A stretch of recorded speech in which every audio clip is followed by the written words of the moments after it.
Économiste de formation, diplômé de Sciences Po Paris, Olivier Piacentini analyse et prophétise depuis plus de 10 ans le déclin de l'Occident. Dans cet entretien, il nous présente son dernier livre, La chute finale, l'Occident survivra-t-il ? Du mystérieux groupe Bilderberg au forum de Davos, de la dette aux sanctions contre la Russie, de l'Empire romain à la liberté de la presse en France, nous avons abordé de très nombreux sujets. Et dans une seconde partie, nous avons abordé les 5 grandes crises économiques successives qui ont, en 50 ans tout pile, provoqué la chute de l'Occident. Si cet épisode vous a plu, n'hésitez pas à me le faire savoir en commentaire, à lâcher un like, comme on dit, et surtout à partager cet entretien. Quant à moi, je vous retrouve demain pour une nouvelle vidéo. Ciao!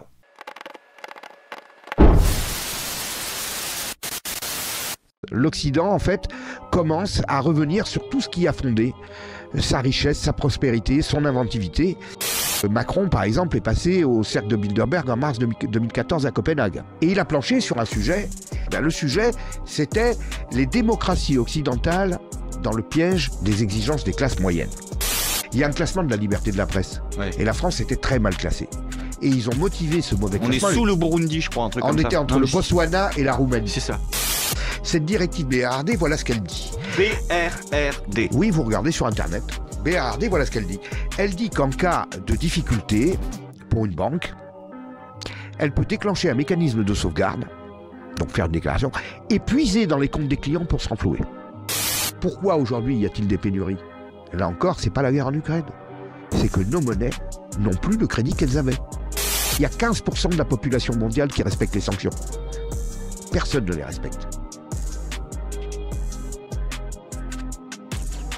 Bonjour tout le monde, nouvelle édition Pas Content avec Tabibian. Aujourd'hui, nouvel invité, Olivier Piacentini. Bonjour. Bonjour Greg et bonjour à tous tes auditeurs qui sont très nombreux, de plus en plus nombreux. Et je suis très content d'être avec toi. Je suis très content que tu sois ici. En parlant des auditeurs, il y en a peut-être qui te connaissent pas. Alors est-ce que tu pourrais commencer simplement par te présenter? Bien sûr, donc je m'appelle Olivier Piacentini, je suis économiste de formation, je suis diplômé de Sciences Po Paris, section Ecofi, et puis j'ai travaillé dans la banque et dans le conseil pour les entreprises, surtout les petites entreprises. Et puis, depuis 7 ans, j'ai écrit un certain nombre de livres sur des sujets économiques et de géostratégie qui touchent vraiment à l'actualité. Mon premier livre s'appelait « Vers la chute de l'Empire occidental ». J'ai écrit beaucoup sur le mondialisme, mon avant-dernier livre, Le mirage mondialiste, et le dernier livre pour lequel tu m'as invité, La chute finale, l'Occident survivra-t-il ? Justement, ton livre, ton dernier, La chute finale, l'Occident survivra-t-il, qui est un peu la suite de Vers la chute de l'Empire occidental, qui est un livre un petit peu prophétique, parce que tu l'as écrit il y a 6 ans. C'est ça. Et dans ce livre, tu arrivais à prévoir à la fois une déliquescence de notre tissu social, de notre tissu économique, et même d'ailleurs une guerre, probablement lancée par Vladimir Poutine. Tu disais pas encore contre quel pays exactement, mais on peut pas te reprocher de pas avoir été jusqu'à la divination. Néanmoins, à l'époque, tu avais quand même été attaqué énormément pour ta vision pessimiste de la situation, alarmiste de la situation, et du coup, tu réponds aujourd'hui, ou en tout cas l'actualité te pousse à répondre, et tu le dis dès le début du livre, plus vite que tu ne l'aurais pensé, avec ce qui est la suite de ce livre, La chute finale, l'Occident survivra-t-il? Alors, j'ai envie de commencer par une question très simple. Dès qu'on prend le 4e de couverture, tu dis tout de suite, l'Occident s'est fourvoyé, il a tourné le dos aux valeurs qui étaient les siennes depuis des siècles et avait construit son hégémonie sur le monde et sa prospérité. C'est quoi ces valeurs que l'Occident a abandonnées? Ces valeurs qui ont complètement changé, c'est que l'Occident, comme je le dis dans la première partie de mon livre, c'est la civilisation de l'individualisme. C'est la seule civilisation, parmi la plupart des civilisations mondiales, qui est proprement individualiste. Toutes les autres sont des civilisations holistes, c'est-à-dire des civilisations où le groupe et l'esprit de groupe prime sur l'individu. Quelle est la relation entre le tout et la partie dans les sciences sociales? Est-ce que c'est uniquement le comportement des individus qui est la cause des phénomènes sociaux? Ou bien, la société possède-t-elle en elle-même des caractéristiques qui lui sont propres? Est-ce que ce sont les parties qui déterminent le tout? La relation qui existe entre le tout et la partie met en évidence les rapports qui existent entre les individus et la société. Ces rapports sont au cœur du travail des sciences sociales. 2 grandes approches épistémologiques sous-tendent le travail de construction des théories dans les sciences sociales, l'holisme et l'individualisme. Selon une approche individualiste, la société n'est que la somme des individus qui la composent. Donc, si on cherche à comprendre le fonctionnement de la société ou l'origine d'un phénomène particulier, il faut étudier le comportement des individus. L'holisme, pour sa part, considère que le tout que constitue la société est plus grand que la somme de ses parties. On peut observer dans une société des caractéristiques qui n'existent pas chez les individus lorsqu'ils sont pris isolément. L'Occident, c'est différent, c'est l'individualisme qui prime sur le groupe. Et c'est cet individualisme qui a fait que nous sommes une civilisation aussi créative, aussi ingénieuse, aussi inventive, et effectivement avec un esprit en plus un petit peu de domination.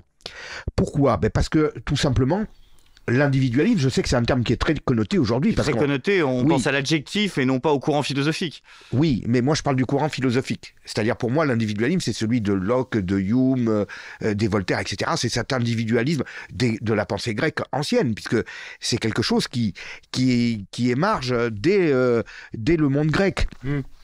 Mais c'est ça qui est intéressant chez toi justement, c'est que tu ne fais pas, contrairement à ce que peuvent faire certains réactionnaires, remonter la naissance de cet individualisme philosophique à la révolution libérale des Lumières. Non. Pour toi, il est antérieur, il est même propre aux structures sociales de l'Ancien Régime, puisque tu dis en Europe, la culture du blé en enclos entretient la concurrence entre les familles et améliore le rendement général.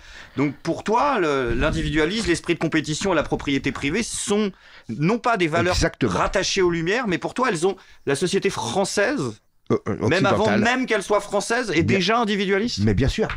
Ça remonte effectivement à la culture du blé, pour prendre une comparaison. En fait, il y a une question presque de climat et d'environnement. Quand on part des temps immémoriaux, par exemple, la civilisation arabe, c'est une civilisation de pénurie. N'est-ce pas ?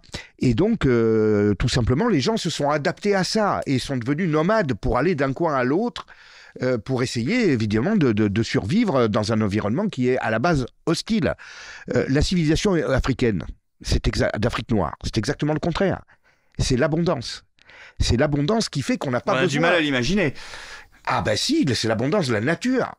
Tout pousse à une vitesse extraordinaire. Je sais, ma femme est africaine, hein, donc moi-même je suis surpris, dans mon jardin là-bas, je plante un truc et puis 3 mois après je reviens, c'est un arbre et ça pousse très facilement. Et donc ces civilisations-là se sont organisées de façon tribale parce qu'en fait le principal problème, la nature étant foisonnante, il y a un cloisonnement de l'espace qui fait qu'on peut moins se mouvoir d'un endroit à l'autre et il y a surtout le danger des animaux, qui eux aussi sont foisonnants, qui sont très grands, et le danger vient de là. Donc on se regroupe de façon tribale pour surveiller le danger, et puis on n'a pas besoin, si tu veux, de s'organiser, de mettre des choses en place, comme les Européens, dans un climat tempéré, qui doivent devenir très vite des agriculteurs sédentaires, et qui doivent organiser la production, attendre les récoltes, organiser le temps, et faire des prévisions. Les Africains n'ont pas eu besoin de tout ça. Bon, notre civilisation à nous ressemble plus aux civilisations asiatiques type chinoise, dans le sens qu'on est dans ce système de climat tempéré. Sauf que... Oui, parce que alors, les Chinois, s'il y a bien un modèle anti-individualiste, c'est celui-là. Oui, mais justement, c'est parce que nous, notre culture, c'est le blé, c'est-à-dire des enclos, avec des familles qui les exploitaient et qui se mettaient en concurrence et qui donc chacune cherchait à dominer l'autre alors que les Chinois, c'est la culture du riz qui nécessite une irrigation collective. Et donc, c'est pour ça, exactement, qu'on s'est organisé sur des grands espaces et c'est tout le monde qui contribuait à l'irrigation et à l'entretien de ces cultures qui ne peuvent pas tolérer des systèmes d'enclos comme le blé. Et ça a donné une civilisation qui, tout en étant très organisée, est, elle, collectiviste, alors que la nôtre est individualiste. Et je trouve que depuis le sortir de la Deuxième Guerre mondiale, il y a un tournant à tous les niveaux dans notre civilisation. Au niveau de cet individualisme, on bascule de plus en plus dans une forme de social-démocratie, keynésianisme, etc., où on essaye de préserver avant tout l'égalité, le groupe. Alors, ça n'a pas complètement détruit les fondements individualistes qui étaient les nôtres. L'Occident se fait peur à lui-même. C'est ce que tu dis. Tu dis, Oui. l'Occident a peur de lui-même. En quoi il a peur de lui-même? Tout simplement parce que tout le progrès scientifique, tout le progrès matériel a conduit à non seulement, enfin effectivement, il a conduit à des améliorations, la médecine, etc. On va pas, le confort, mais également à cet armement destructeur, à cette et on a attribué, je dirais, les ravages de la guerre mondiale, en particulier au nationalisme. Et à l'esprit de domination des nations occidentales. La fameuse phrase de Mitterrand, Voilà. les nations, c'est la guerre. Le nationalisme, c'est la guerre. Et donc là, Mitterrand, en une phrase, lui aussi, une phrase que j'aurais aimé avoir, mais pour la contrarier, Mitterrand a résumé parfaitement toute la pensée de l'Occident à partir du second conflit mondial. Donc on abandonne partiellement notre individualisme, et on abandonne l'esprit de concurrence, de domination entre les nations, et on essaye donc on bascule dans tout à fait autre chose. L'Occident, en fait, commence à revenir sur tout ce qui a fondé sa richesse, sa prospérité, son inventivité, et en quelque sorte, il rentre dans un nouveau schéma qui, selon moi, n'est plus vraiment l'Occident et est contre nature. Mais il y a quelque chose que je ne comprends pas.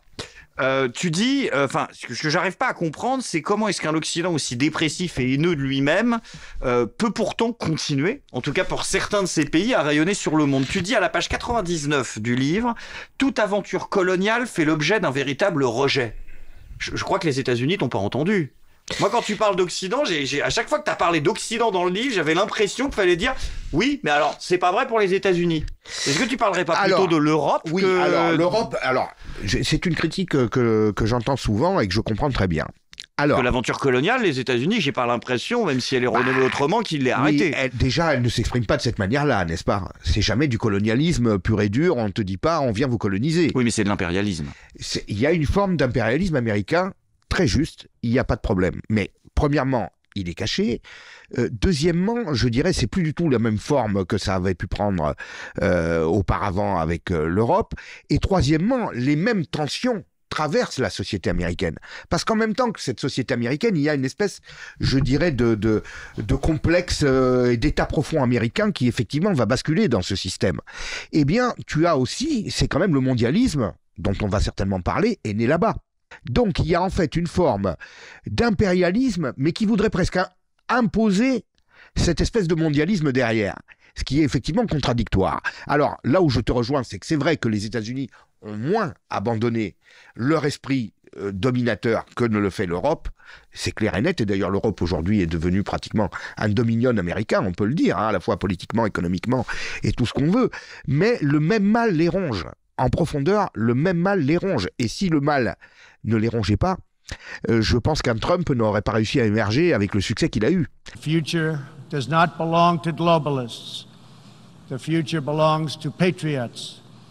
The future belongs to sovereign and independent nations who protect their citizens, respect their neighbors, and honor the differences that make each country special and unique. Si Trump est là et si les Américains ont basculé, même avant l'Europe, dans cette forme de populisme quand même assez réactif, c'est bien qu'il y a d'énormes problèmes au sein de la société que l'on retrouve au sein des pays européens.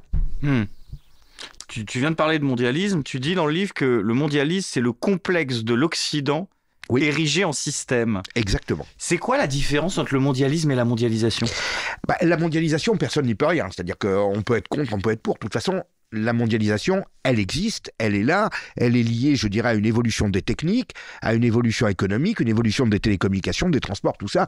Donc forcément que le monde ne vit plus comme il pouvait vivre il y a 70 ou 80 ans, tout simplement parce qu'on a des contacts avec des gens du monde entier, parce que le commerce, effectivement, ne peut faire que se développer suivant ces considérations-là, les communications, l'esprit qu'on a même vis-à-vis des autres peuples. C'est la vérité que la mondialisation nous amène à nous pencher quand même sur les autres peuples, nous amène à avoir quand même une forme d'empathie naturelle avec les autres. Ça, c'est tout à fait normal. Mais le mondialisme, c'est un système de pensée qui se décline philosophiquement, mais également sur des terrains économiques, géostratégiques, sociétaux et tout ce que tu veux, qui va bien au-delà de ça. C'est-à-dire qu'il veut orienter cette mondialisation dans un sens bien particulier. Et quel est ce sens? Le sens, c'est carrément la disparition des frontières. disparition des frontières et mise en place d'une gouvernance à l'échelle mondiale. Pour moi, c'est très clair. Et ces États-Unis qui sont derrière ça, pour toi, sont prêts à s'appliquer ces principes à eux-mêmes, c'est-à-dire ce pays-là qui a érigé la frontière en symbole quand même, qui domine les nations du monde, serait comme ça, aurait une envie de nous pousser dans une utopie de la gestion collective. Oui, mais c'est aussi le premier pays qui a fait des délocalisations massives, dont les grandes entreprises ont délocalisé en Chine, à Taïwan, dans plein d'autres pays, même en Amérique latine. Donc c'est une forme de domination, mais qui n'est plus la domination univoque, unilatérale, telle qu'on pouvait la connaître à l'époque de la colonisation. Ça n'a plus rien à voir. Donc c'est un pays, effectivement, où il y a une espèce d'ambivalence par rapport à l'Europe, où nos dirigeants ont complètement basculé dans le mondialisme. Mais le même mal les traverse. La désindustrialisation, je dirais une perte aussi, enfin une tentative d'éliminer tous les symboles nationaux, de cacher ça, de mettre ça sous le tapis. Ça existe, même si ce n'est pas exprimé de la même manière qu'en Europe, ça existe. Tu as beaucoup de courants de pensée qui sont carrément même originaires des États-Unis et qui vont dans ce sens. Le groupe Bilderberg, par exemple. On raconte beaucoup de choses sur le groupe Bilderberg, mais alors... le groupe Bilderberg, il est né dans les années 50. Oui. Et il a été monté par des financiers de très haut vol américains. Rockefeller, mania du pétrole, etc. Charles Warburg, qui était le PDG de la Chase Manhattan Bank, qui ont très bien expliqué qu'il fallait, et noir sur blanc, c'est-à-dire que je vais dire ça, on va me dire je suis complotiste. Mais puisque c'est eux qui l'ont dit. Oui, mais c'est pas parce qu'ils l'ont dit qu'ils ont une influence à la hauteur de ce qu'on leur prête. Voilà la question.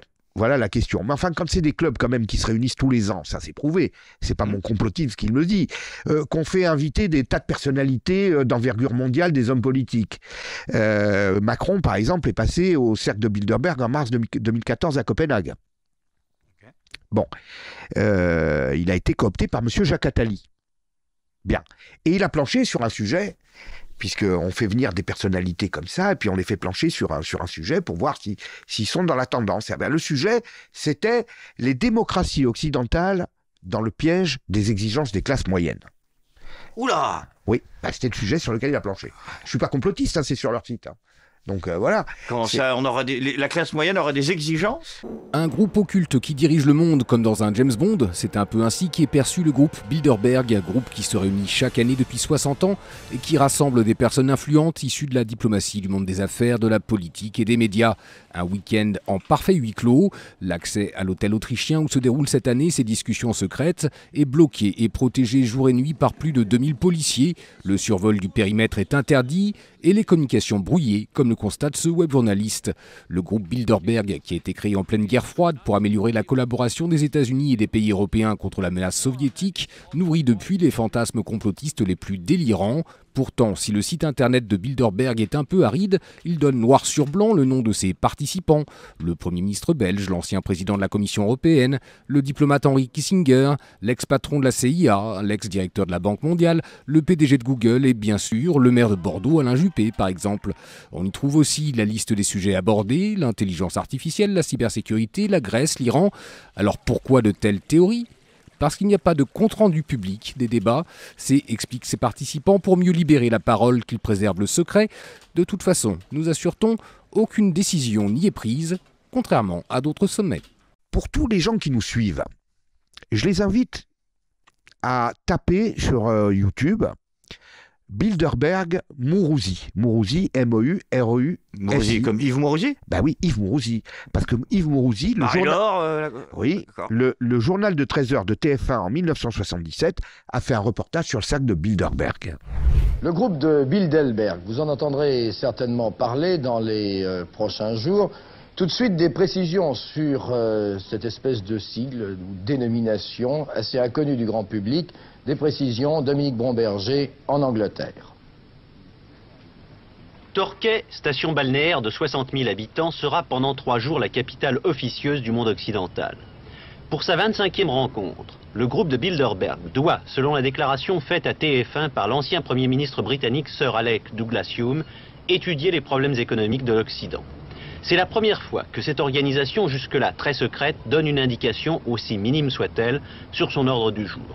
Et pourtant, bien des rumeurs ont couru depuis 2 ans sur son rôle réel dans la direction des affaires du monde. L'un des membres du groupe, a dit par exemple « C'est au cours d'une de nos réunions, dans le courant des années 50, qu'est née l'idée du traité de Rome.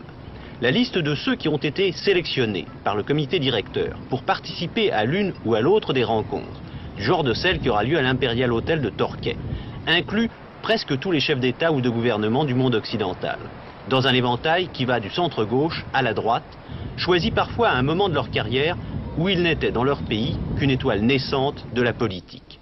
Gordon Tesser a été le premier journaliste à révéler dans le Financial Times les activités du groupe. Il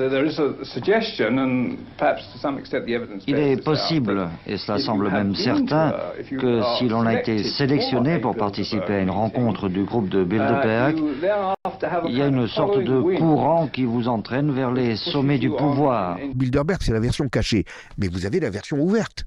C'est le forum de Davos. Forum de Davos, Bilderberg, c'est simplement une extension, une vitrine Davos du cercle de Bilderberg, et de là on va nous amener. Alors je vous invite à regarder tout simplement sur le site du forum de Davos. Il y a un très bon débunkage de Julien Pain. Non, c'est pas ça.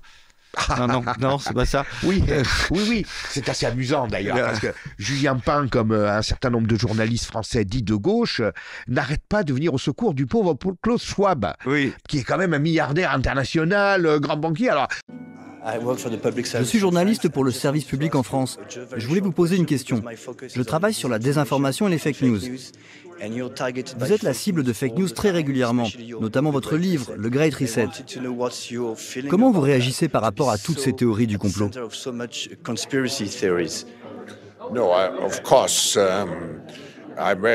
Ça me rend très triste.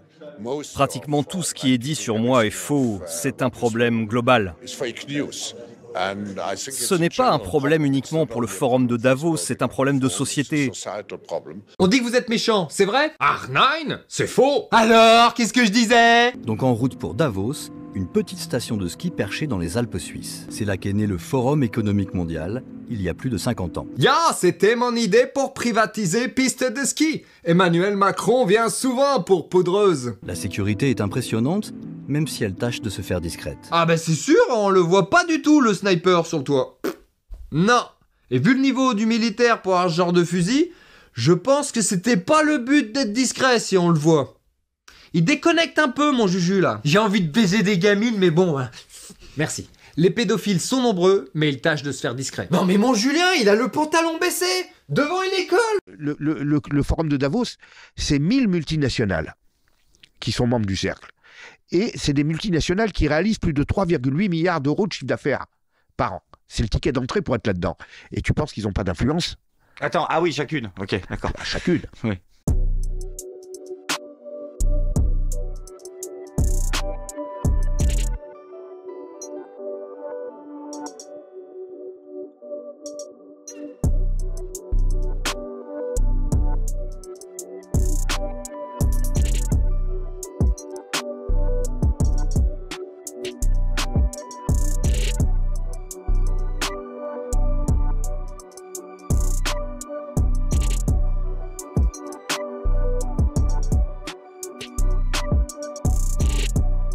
Tu cumules, je dirais, le PIB, entre guillemets, de tous ces multinationales, ça représente 20% du PIB mondial.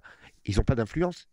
Quand ils disent on voudrait que ça aille vers ça, ils n'ont pas d'influence. C'est quand même incroyable. Je veux dire, j'ai entendu un journaliste... Les sociodémocrates te diront, le jour de l'élection, dans les urnes, ils ne sont qu'une voix comme les autres. Ils ne sont qu'une voix, mais enfin, excuse-moi, tu le sais très bien comme moi, ils le cumulent pratiquement, par exemple, tout le paysage médiatique français aujourd'hui. N'est-ce pas? C'est pas moi qui le dis là non plus, c'est comment ça s'appelle? Reporter sans frontières? Non. Courrier international? Non. Le truc de la liberté de la presse. Acrimed? Oui, de la liberté de la presse. Il y a un classement de la liberté de la presse. Ouais. Et la France était très mal classée. Ouais. Et ils ont motivé ce mauvais classement. On est sous le Burundi, je crois, un truc comme ça. On était entre le Botswana et la Roumanie. C'est ça. Bien. Et il y avait une motivation, c'est expliqué en plus. C'est expliqué pourquoi. Ben, c'est tout simplement parce qu'ils expliquent que la plupart des médias en France sont détenus par 9 groupes financiers parmi les plus importants du pays, et que donc il y a une influence très forte qui se distille là-dedans. C'est, je crois, Reporters sans frontières, ou je ne sais plus quel est l'organisme qui établit ce classement. Bon, ben, le fait est que là aussi, c'est pas moi le complotiste qui le dit. C'est Reporters sans frontières, c'est des organismes internationaux, donc j'ai rien inventé. Une concentration impressionnante. Moins de 10 milliardaires se partagent l'essentiel de la presse écrite, radiophonique et télévisée de France. Et le premier d'entre eux, plus grande fortune du pays, Bernard Arnault, via son groupe de luxe LVMH. Il possède les quotidiens Le Parisien aujourd'hui en France, Les Échos, Radio Classique, mais aussi des parts du groupe Challenge et de Sciences et Avenir. On connaît aussi Martin Bouygues, géant du BTP et des télécoms avec ses 9 chaînes du groupe TF1. Ou encore la famille Dassault, héritière du groupe laissé à sa mort par Serge avec Le Figaro pour titre phare. Il faut désormais compter avec Xavier Niel, le patron de Free, trublion des télécoms, qui investit en 2010 dans le groupe Le Monde, qui compte, outre le journal de référence, 6 autres titres. Depuis, il ne cesse d'investir dans la presse régionale et en ligne. Un autre magnat des télécoms, Patrick Drahi, 9e fortune de France. Après le rachat de Libération, le patron du groupe Altis, maison mère de SFR, se constitue vite un empire médiatique avec Next Radio TV et ses stations RMC, BFM et BFM TV. Avec son argent, il importe aussi ses méthodes de gestion. Malgré les bénéfices, le groupe licencie un tiers des effectifs en 2020. BFM TV est une chaîne très rentable, RMC est une radio très rentable, toutes les entités produisent du bénéfice, on ne comprend pas pourquoi on veut faire ce plan. Et d'ailleurs, quand on pose la question à la direction, ce qu'ils nous répondent, c'est que c'est un plan par anticipation de ce qui pourrait éventuellement arriver par la suite. C'est une autre grève qui marque la reprise en main du groupe Canal+ par l'industriel Vincent Bolloré via Vivendi. C'est marrant parce que quand tu fais cette distinction entre le mondialisme, donc l'idéologie, et la mondialisation, le phénomène, tu pourrais laisser sous-entendre, ou même peut-être défendu, l'idée qu'en fait, la mondialisation sans le mondialisme pourrait être une bonne chose. Mais bon. Comment ça existe, une mondialisation sans mondialisme? Alors, je vais te citer des tas de cas. Le Japon. Ouais. Ils sont dans la mondialisation, ils exportent, ils font du commerce international, puis ils sont pas mondialistes. Et ils sont capitalistes. Mais avec quand même un État qui, je dirais, est recentré sur les thématiques principales et a en plus une force d'impulsion sur l'économie nationale. Donc, voilà. La Chine, puisqu'on parle de la Chine, elle est dans la mondialisation à fond, puisque c'est le plus gros exportateur mondial. C'est ce que c'est devenu. Mais est-ce qu'elle est mondialiste? Parce que la Chine est rentrée à l'OMC en 2001. 2001. Et à l'époque, quand elle est rentrée, M. Clinton, qui était le président des États-Unis, était l'audateur de cette intrusion de ce pays-là, et puis il nous expliquait que petit à petit, ce pays allait rentrer, je dirais, dans le système socio-libéral international, qu'il allait évoluer, que ça allait changer, que ça allait leur permettre de s'insérer dans le commerce mondial, et puis bon, qu'ils allaient en quelque sorte devenir comme nous. Bon. Tout ça, c'est en vertu de la fameuse théorie de la fin de l'histoire et le dernier homme, écrite par Fukuyama à la chute du mur de Berlin. Bon. Et puis, la réponse, on l'a eue 20 ans après, par M. Macron en personne. M. Macron qui, en 2020, a dit « Mais est-ce que c'est le monde qui a changé la Chine ou n'est-ce pas la Chine qui est en train de changer le monde ?» C'est pas... Combien ça a coûté à McKinsey, cette phrase-là? Ah, je sais pas. Mais la Chine, dans l'OMC, ne respecte pas les règles. Elle avait un cahier des charges avec un mieux-disant au niveau des conditions politiques, un mieux-disant au niveau, je dirais, des conditions sociales, un mieux-disant au niveau de l'environnement, de l'hygiène, etc. Elle n'a jamais respecté. Et ils nous ont dit, t'as pas dit de zip. Voilà, ils nous ont dit le libre-échangisme, puisque moi...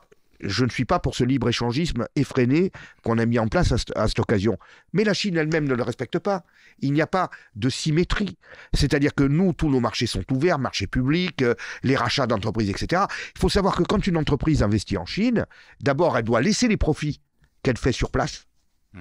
De plus en plus, les Chinois imposent des conditions avec, par exemple, des transferts de technologie, des brevets qu'on leur cède, etc., etc.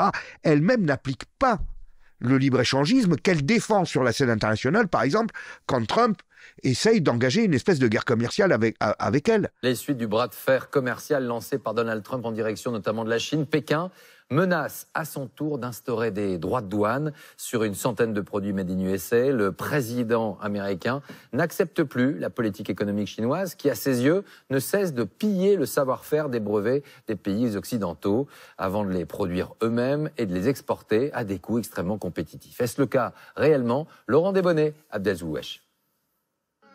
La Chine est-elle en train de copier nos avions, nos voitures, nos trains, en volant méthodiquement nos secrets de fabrication?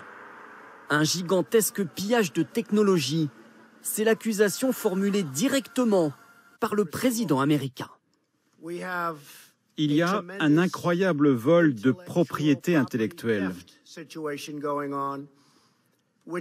Ça représente plusieurs centaines de milliards de dollars. Transférer son savoir-faire aux Chinois, c'est un passage obligé pour toutes les entreprises étrangères qui veulent conquérir ce gigantesque marché de plus d'1,3 milliard d'habitants. Exemple de grands groupes européens qui ont ouvert des usines en Chine, Airbus, EDF, PSA, Suez ou Renault. À chaque fois, c'est la loi, ils ont dû s'associer à une entreprise locale qui a donc accès à ses brevets, ses méthodes de fabrication. Problème, avec ce savoir-faire, les entreprises chinoises peuvent désormais tout faire elles-mêmes, jusqu'à dépasser leurs concurrents en innovant. Le plus bel exemple que je connaisse, c'est les télécoms. Ils ont commencé par s'associer en partenaires mineurs avec des grandes entreprises américaines ou européennes. Et puis, à la faveur de l'installation de ces entreprises en Chine, ils ont exigé des transferts de technologie. Puis, ils ont élaboré des normes chinoises. Et puis après, ils sont devenus aussi bons que leurs concurrents. Même chose dans l'aéronautique. Les Chinois ont présenté en grande pompe l'an dernier leur tout premier avion. Et ce n'est pas fini.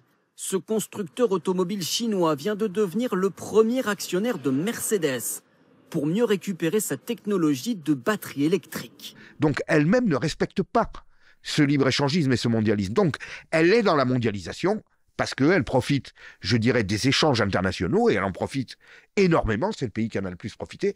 Par contre, elle n'est pas mondialiste. Elle est chinoise. Et elle défend les intérêts de la Chine. Les mondialistes à 100%, tu vois, c'est les Européens. Nous sommes 100% mondialistes. On est ouvert à tout. Tout est ouvert. Les frontières au niveau de l'immigration, les frontières au niveau, je dirais, des produits qui viennent de n'importe où, concurrence déloyale ou pas, on s'en fiche, pas question de revenir là-dessus. Voilà. C'est tout un état d'esprit, mais que tu vas retrouver distillé dans les phrases de nos dirigeants. Quand, par exemple, au début du Covid, M. Macron dit ah ben non, on ne va pas fermer les frontières, car le virus n'a pas de frontières. Bon, ben, ça veut dire ce que ça veut dire. Ça veut dire que la priorité, c'est l'ouverture des frontières par rapport même à la santé des gens. Parce qu'il était évident qu'à un moment donné, il fallait fermer les frontières. Ça s'est fait dans beaucoup de pays, pas dans les pays de l'Union européenne et sûrement pas en France. Et puis, on a fini par le faire, parce que nécessité finit par faire loi, hein, au final. Bien. Tu dis, dans le livre, toujours pareil, l'Occident a sombré dans le déni de la réalité du monde, poussé par des élites corrompues et incapables. Oui. Corrompu ou incapable? Qu'est-ce qui te permet de faire la différence entre les deux? Parce qu'on parlait de complotisme tout à l'heure, c'est toujours un petit peu la différence, moi je trouve, entre le moment où on sombre dans le complotisme, c'est ce moment où on se dit ils peuvent pas être aussi nuls. Ils doivent forcément le faire exprès. C'est pas possible d'être aussi mauvais. Mais là, on se rejoint complètement, alors, cher ami. Quelles sont tes preuves qu'elles sont corrompues et quelles sont tes preuves qu'elles sont incapables? Bon, incapable, c'est le constat du réel. Incapable, je le dis dans le sens qu'on nous amène à la catastrophe. Parce que, bon, tu es bien d'accord avec moi quand même qu'une France où on s'inquiète de savoir si on va avoir l'électricité, une France où on va dans les pharmacies, on trouve plus de médicaments, une France où les entrepreneurs en bâtiment ont du mal à se faire livrer leurs fournitures, tous les chantiers sont décalés. Bon, ben c'est quand même une France qui va très mal. C'est vrai. Une France où il y a pratiquement plus d'industrie, une France où vraiment le niveau de vie des gens est en chute considérable. Philippe Erlin avait écrit un livre sur l'évolution du pouvoir d'achat depuis 1981. Il en a conclu que les chiffres de l'INSEE ne sont pas vrais et qu'en réalité, avec les manipulations qu'on fait, il y a une baisse de pouvoir d'achat de 25%. Et je te prie de croire que moi qui ai connu cette époque, je le vois de visu. Bon, c'est quand même qu'il y a véritablement un déclin. Donc, incapable, c'est dans les résultats. Maintenant, là où, effectivement, on peut se poser la question, est-ce qu'ils le font exprès ou pas? Alors moi, je vais te poser une question. Une question simple. Je vais te parler d'une directive qui a été adoptée par la Commission européenne et ratifiée par le Parlement français en août 2017, c'est-à-dire 2 mois après l'arrivée de Macron. Ok. Cette directive, ça s'appelle la directive BRRD. Alors explique-nous ce que c'est. Oui, parce que personne n'en parle. Pourtant, malheureusement, je pense qu'il va falloir s'y pencher dans pas longtemps. Cette directive BRRD, voilà ce qu'elle dit. BRRD. Oui, vous regardez sur Internet. BRRD, voilà ce qu'elle dit. Elle dit qu'en cas de difficulté pour une banque, elle peut déclencher un mécanisme de sauvegarde, donc faire une déclaration, et puiser dans les comptes des clients pour se renflouer. Une directive européenne fixe les règles de sauvetage d'une banque en cas de difficulté. D'abord, ce sont ses actionnaires qui seront mis à contribution. Si cela ne suffit pas, les obligations émises par la banque verront leur valeur réduite ou bien elles seront carrément annulées afin de désendetter la banque. Enfin, si tout cela ne suffit toujours pas, la banque pourra ponctionner les comptes de ses clients. C'est arrivé à Chypre en 2013. Les principales victimes de ce plan de sauvetage étaient des clients russes qui mettaient à l'abri une partie de leur patrimoine financier à Chypre à cause des taux d'intérêt faramineux servis par les banques locales. Mal leur en a pris. Par ailleurs, des fonds de garantie existent. Le fonds de résolution unique, mis en place à l'échelle de l'Europe, espère disposer de 50 à 60 milliards d'euros d'ici 4 ans pour pouvoir intervenir dans le sauvetage d'une banque. 50 à 60 milliards, cela paraît beaucoup. Mais c'est en fait très peu, ridicule même. Quand la bulle des subprimes a explosé aux États-Unis, en 2008, ce sont des centaines de milliards de dollars qu'il a fallu mobiliser en quelques heures pour renflouer les banques. Autant dire que la fameuse garantie des dépôts, jusqu'à 100 000 euros, est une utopie complète. Elle jouera si une seule banque, isolément, est en difficulté et si elle n'est pas trop grosse. Mais si plusieurs banques mordent la poussière en même temps, votre argent disparaîtra avec elle. Donc, à la question « Votre épargne est-elle à l'abri à la banque ?», la réponse est évidemment et forcément non. Directive BRRD. Mais j'ai rien inventé, hein. C'est pas moi qui l'ai sorti d'une pochette surprise. C'est une directive qui a été adoptée en 2016 par la Commission européenne et ratifiée immédiatement par Macron après son arrivée au pouvoir. Alors qu'est-ce que tu penses d'une directive comme ça? Est-ce que nos dirigeants élus par nous, le peuple, ils sont pas élus par les banquiers, théoriquement? Ou enfin, ils sont élus par la part marginale des banquiers dans la population. Mais enfin, c'est pas eux qui font leur élection. Pourquoi les parlementaires français, les parlementaires européens ont voté pour ça? C'est donc qu'il y a bien une influence, c'est pas possible. Parce que normalement, ils sont censés défendre nos intérêts à nous. Alors moi, je vais t'expliquer ce qui se passe, si tu veux. C'est très simple. On peut le voir comme une forme de corruption, mais moi, j'ai pas investigué. Mais enfin, il y en a qui ont investigué dans d'autres domaines sur la corruption de l'Union européenne, ils ont trouvé. Il n'y a pas besoin, là aussi... Justement, ils n'ont pas trouvé les SMS, justement. C'est ça le problème, c'est qu'ils n'ont pas trouvé... Sur le Qatar, ils ont trouvé. Oui, c'est vrai. Ah, ben voilà. Hein. Bon, mais là, ce seraient les grandes banques qui auraient influé. Alors, sans parler de corruption, moi je vais te dire un truc. Quand tu es un pays qui est en déficit permanent, quand tu es un pays qui n'arrive à survivre que parce qu'il emprunte, et la France est le pays qui emprunte le plus depuis des années et des années, ben forcément, les banquiers qui te financent, eh ben, à un moment donné, peuvent dire bah, tiens, tu vas m'aider, tu vas faire ça.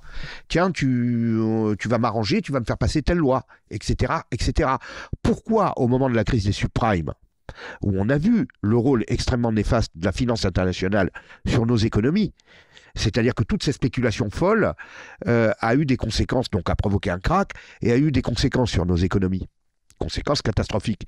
Et tout le monde se pose la question, mais pourquoi, au final, les États n'ont pas repris le dessus et n'ont pas imposé des règles strictes au monde de la finance pour ne plus faire n'importe quoi? Ben, tout simplement parce que les États sont en situation de faiblesse. C'est que les États sont tous déficitaires, pour ainsi dire. Tous. Et donc, quand on est déficitaire, il faut bien comprendre ce que ça veut dire. C'est-à-dire, on ne boucle pas notre budget. On est obligé d'emprunter de l'argent auprès des banques centrales, des banquiers, etc. Plus de nous-mêmes, puisqu'on n'a plus le droit. Voilà. Et donc, au final, ben, cet argent qu'on emprunte, c'est permanent. Et donc, on est dépendant des gens qui nous financent. On est dépendant des gens qui nous financent. Dans son livre Mémoire, Giscard d'Estaing raconte que quand il était ministre des Finances de De Gaulle, il disait De Gaulle ne s'intéressait pas à l'économie. Par contre, tous les ans, quand je présentais mon budget, il me disait Giscard, j'espère que vous ne m'avez pas mis un seul franc de déficit. Parce que moi, je n'ai pas envie qu'il y ait un étranger qui vienne taper à ma porte. Ça, c'était du temps de De Gaulle, évidemment. Hein. C'est pas du temps de Macron. À une époque où il pouvait, en plus de ça, déjà se payer lui-même s'il voulait oui, faire. Oui, c'est-à-dire qu'il pouvait même, effectivement, il y avait la Banque de France qui pouvait refinancer. Sauf que là encore, ce système-là a des conséquences au niveau de la monnaie. C'est-à-dire que oui, on peut se refinancer avec sa propre banque centrale. Sauf qu'au bout d'un moment, la monnaie est dégradée. Pourquoi? Je t'ai montré des articles que j'ai écrits dans Boulevard Voltaire il y a 2 ans et demi, où j'ai annoncé l'inflation et les pénuries. Hein, j'ai écrit un article dans Boulevard Voltaire qui s'appelle « Inflation, pénurie, le quoi qu'il en coûte arrive en bout de course ». Cet article a été écrit début 2021. Pourquoi j'ai annoncé l'inflation? La guerre en Ukraine, elle est arrivée en février 2022. Mais tout simplement parce que quand on fabrique de la monnaie avec de la dette, comme les États européens le font en 2013 et comme c'est devenu fou à partir de la crise du Covid, eh bien, oui, c'est facile, hein, et on tire de l'argent, quoi. On fabrique comme ça, bon, et on l'inscrit au poste dette du budget. Sauf qu'au bout d'un moment, c'est de la création monétaire qui n'est plus justifiée. C'est la planche à billets, en quelque sorte, c'est une planche à billets moderne, et donc on dévalorise la monnaie. Et c'est pour ça que j'ai annoncé inflation, pénurie. Pourquoi aujourd'hui y a-t-il des pénuries? Là encore, c'est pas la guerre en Ukraine. C'est que nos monnaies n'ont plus le crédit qu'elles avaient. Et donc, nos fournisseurs qui viennent des pays émergents, qui nous donnaient systématiquement la priorité avant, parce qu'ils allaient toucher des dollars ou des euros, eh ben aujourd'hui, ils se posent la question. On n'est plus prioritaire. Récemment, l'Inde a payé son pétrole à l'Arabie Saoudite en roupies. Bon, mais là aussi, ça passe au travers, les médias n'en parlent pas. Mais enfin, c'est un truc qui aurait été hallucinant, ne fût-ce qu'il y a 5 ans. Et qui aurait même d'ailleurs provoqué une réaction des États-Unis à l'époque. Oui, très certainement. Une réaction très violente. Mais là, ils ne peuvent plus, parce qu'eux-mêmes se sont mis dans cette situation d'une monnaie qui n'a plus le crédit qu'elle avait. Tiens, tu vas retrouver une conférence que j'ai faite au mois de mai de l'année dernière, sur Internet, où j'ai annoncé que les sanctions occidentales n'allaient pas toucher la Russie tant que ça. Et que nous-mêmes, on subirait le coup de boomerang. Je l'ai dit noir sur blanc au mois de mai. Eh bien, il y a un mois, sur LCI, je vois Pujadas estomaqué. On prévoyait que l'économie allait s'effondrer. On prévoyait des années de disette, des années d'asphyxie pour la Russie. Et voilà que les dernières prévisions du FMI de croissance nous disent tout le contraire. Non seulement la Russie ne va pas plonger dans la récession, mais sa croissance dans les 2 ans qui viennent pourrait être supérieure à celle de l'Union européenne ou des États-Unis. Et oui, les chiffres du FMI font sensation. Il y en a 2. En 2023, cette année, plus 0,3% de croissance en Russie. Autrement dit, la Russie échapperait à la récession. Et en 2024, l'année prochaine, plus 2,1% de croissance. Autrement dit, la Russie ferait mieux en 2024 que l'Europe et que les États-Unis. La zone euro ferait 1,6%, les États-Unis 1%. En clair, le désastre annoncé n'a pas lieu. Le FMI prévoyait déjà une récession de 8,5% pour l'année 2022 qui vient de s'achever. Ce recul ne sera finalement que, entre guillemets, de moins 2,2% et le redressement est déjà en cours. Et alors, il disait, mais ça fait des mois qu'on dit le contraire. Rappelez-vous Bruno Le Maire, on va l'effondrer, compagnie. Et on nous dit le contraire. Maintenant, mais eux-mêmes, on dirait qu'ils ils deviennent prisonniers de leurs propres mensonges. On dirait qu'ils finissent par y croire. Bon, ces sanctions-là ne pouvaient pas fonctionner. Et je fais référence à mon premier livre, Vers la chute de l'Empire occidental. J'ai expliqué durant tout un chapitre dans ce livre, et je peux vous ressortir les passages, que le groupe BRIC, Brésil, Russie, Inde, Chine, et Afrique du Sud, c'est la réunion de pays immenses, avec des milliards de personnes, et qui se regroupent pour une chose seulement, parce qu'ils ne s'aiment pas. La Russie, l'Inde, la Chine, déjà, ne se sont jamais entendus dans l'histoire. Il y a même aujourd'hui des escarmouches entre l'Inde et la Chine, à la frontière. Bon, mais au-delà de ça, ils se rassemblent, pourquoi? Ils se rassemblent contre l'Occident. Ils se rassemblent parce qu'ils voient que l'Occident est affaibli et qu'ils peuvent, je dirais, tailler des croupières à l'Occident en se rassemblant. Et j'ai expliqué dans ce livre, à l'époque, il m'a valu tant de sarcasme, où on a dit que j'étais un maniaco-dépressif, bon bref, etc. Eh bien, j'avais expliqué que le groupe BRIC allait permettre aux pays émergents de se dégager de la tutelle et de l'emprise occidentale. Eh bien, regarde, puisque tu me parles de la guerre en Ukraine, en 1991, au début de la mondialisation triomphante, guerre du Golfe, première guerre du Golfe, tous les pays s'alignent. Il n'y a pas un seul pays qui ne suit pas. Même les pays arabes sont obligés de suivre. Même les pays arabes sont obligés de suivre. On est d'accord. 98, guerre en ex-Yougoslavie, le fameux conflit interethnique. Les États-Unis ne passent même pas par l'ONU, ils y vont comme ça, puis tout le monde suit, puis voilà.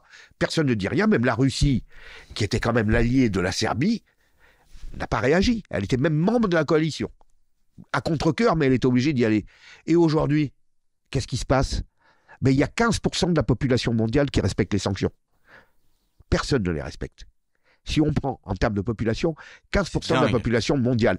Aucun pays, à part les pays occidentaux et peut-être 2 ou 3 autres, ne respecte les sanctions. Ne respecte les sanctions. Et quand Macron va en Afrique leur faire la leçon, parce qu'il croit que c'est encore comme De Gaulle avec Foccart, où il arrive en Afrique, il dit ça et tout le monde suit, ben les Africains lui rient au nez. Lui font la poussière sur la veste, comme l'un fait. Regardez, par exemple, lorsque Macron se trouve en face du président de la Guinée-Bissau, ce qu'il lui dit. Le président de la Guinée-Bissau lui dit, mais moi, M. Macron, vous me parlez de la guerre en Ukraine, nous aussi, on a des guerres en Afrique. Hein. Mais vous faites quoi? Rien. Alors pourquoi vous voulez nous embarquer dans vos histoires? Nous, ça ne nous intéresse pas.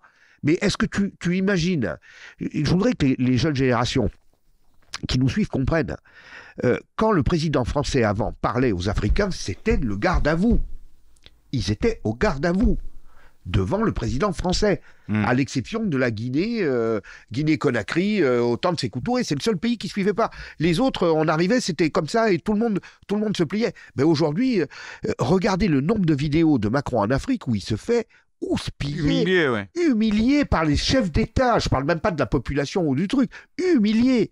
Donc ça veut bien dire qu'on non seulement on n'est pas renforcé, mais on est dégagé de partout. Dégagé de partout. Il y a 5 grandes étapes, en gros, de l'Occident. La Grèce antique, Rome. Et puis après, si on avance, il y a le christianisme, la période médiévale, la Renaissance. Et puis, 5e étape, les révolutions libérales. Oui. La chute de l'Empire romain, puisqu'on en est là, elle laisse l'Occident dans un état lamentable. En morceaux pendant des siècles, jusqu'à ce que la Renaissance vienne permettre à cet Occident de redécouvrir, après une longue pause, ce qu'il était à l'origine. Mais pourtant, pendant toute cette période médiévale, nous continuons quand même à dominer, à rayonner, à être fort militairement, à être fort économiquement. Pourquoi est-ce que la chute de l'Empire romain, pas du tout. Hein. Oui, mais ça va pas mal jusqu'au début de la Renaissance. Il y a quand même des grandes périodes de l'histoire médiévale où nous rayonnons. Non, on rayonne plus. Pendant cette période-là, l'Occident... je ne dis pas le lourd chevalier du Moyen-Âge, non, il est pas... Mais le lourd chevalier du Moyen-Âge ne conquérait plus personne. Enfin, c'était intra-européen où il y avait des guerres. Mais l'Occident était sous la menace permanente des Vikings. Bon, qui après sont devenus occidentaux, mais les Vikings, les incursions vikings étaient terribles. Et là aussi, c'était un peuple nomade, parce que lui aussi vivait dans des conditions de pénurie. Et donc, il venait. Il y avait évidemment les incursions musulmanes, qui étaient permanentes. Et l'Occident vivait dans la hantise de cette civilisation musulmane que rien ne semblait arrêter. Et je te rappelle quand même que pendant cette période-là, l'Espagne était musulmane, une bonne partie des Balkans était musulmane, une partie de la Roumanie, de la Bulgarie, etc. Donc, au contraire, l'Occident reculait sur ses frontières. Il était acculé. Il était véritablement en situation de ne plus pouvoir... il avait peur de disparaître sous les coups des autres civilisations. Il ne rayonnait plus du tout sur le monde. C'est cette phase-là. Il a commencé à revenir au rayonnement à partir, effectivement, des débuts de la Renaissance italienne, c'est-à-dire à partir du XIIIe siècle. Et même, d'ailleurs, l'Occident était à cette époque-là dépassé par le monde musulman, en termes intellectuels. En termes culturels, en termes même de créativité, le monde musulman, à l'époque, je dirais entre l'an 800 et l'an 1100, le monde musulman était plus brillant que le monde occidental à ce moment-là. Alors on en revient à la période contemporaine. Oui. Cette décadence, cette chute de l'Occident, tu dresses des étapes clés dans cet affaiblissement, des étapes successives, et t'en cites plusieurs. Tu cites le choc pétrolier de 73, tu cites le choc pétrolier de 79. Mais je n'ai pas pensé ça sous shit. Hein. Oui, on est d'accord. Tu cites le choc pétrolier donc, de 73, le choc pétrolier de 79, la crise de 93, donc c'est-à-dire la première guerre du Golfe, grosso modo. Tu cites l'éclatement de la bulle Internet. Alors là, c'était peut-être un peu moins connu, et encore, des années 2000, et la crise des subprimes de 2007-2008. Et la crise des dettes souveraines de 2013. Et de l'euro de 2011. Oui, 2011-2013. 2011-2013. Et pourtant, tu dis plus tard dans le livre que tu mets de côté le krach boursier de 87 ou la crise de 2001 du World Trade Center, qui pour toi sont moins significatifs. En termes économiques, oui. En termes économiques. Oui. Alors c'est surprenant. Et ce que j'aimerais qu'on fasse un petit peu, c'est pour les plus jeunes qui regardent, peut-être, qu'on pourrait faire une chronologie, une explication de ce qu'ont été ces 5 grandes crises. Oui. D'où elles sont nées. Alors là, on rentre dans l'économie pure. Hein, voilà. L'économie pure. En deuxième partie, ça pourrait être intéressant. Expliquer ce que sont ces 5 grandes crises qui ont amené économiquement l'Occident là où il en est. Qu'est-ce qu'elles sont? Pourquoi elles sont nées? Est-ce qu'on en a pris la mesure? Comment on y a répondu? Et pourquoi on n'a été pas préparé à la crise d'après? Alors, est-ce qu'on peut commencer par... Justement, ces 2 chocs pétroliers, en commençant par le premier choc pétrolier, celui de 73, pour vraiment les jeunes qui nous regardent, c'est quoi? Bien. Où on en est à ce moment-là? Qu'est-ce qui se passe en 73 qui bouleverse l'Occident à tout jamais? On va commencer par ça, mais je voudrais faire un petit retour. Donc je reviens sur le début de notre entretien. Au sortir de la Deuxième Guerre mondiale, on n'est plus nationaliste, on est antinationaliste, et on commence à basculer dans une forme de mondialisme, de paix, de concertation.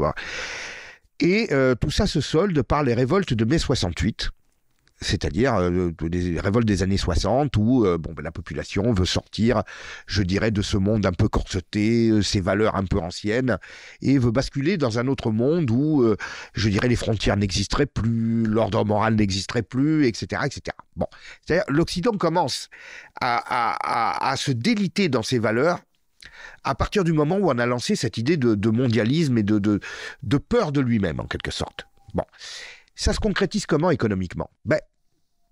1973, premier choc pétrolier. Alors pourquoi c'est très important? C'est quoi le choc pétrolier? C'est pas la hausse du cours du carburant comme ça. Qu'est-ce qui se passe? Qu'est-ce qui rentre en choc déjà? Il y a un bateau très qui simplement, s'écrase, il y a la guerre du Kippour en 73 entre Israël soutenu par les Occidentaux et le monde arabe. Qui a gagné la guerre? L'Égypte a gagné la guerre, Israël a gagné la guerre. Les deux en fait. L'Égypte a retrouvé son territoire et plus important, sa fierté et la fierté arabe grâce au premier succès. Israël a remporté la plus grande victoire politique que le pays pouvait imaginer, la paix avec le plus grand pays arabe.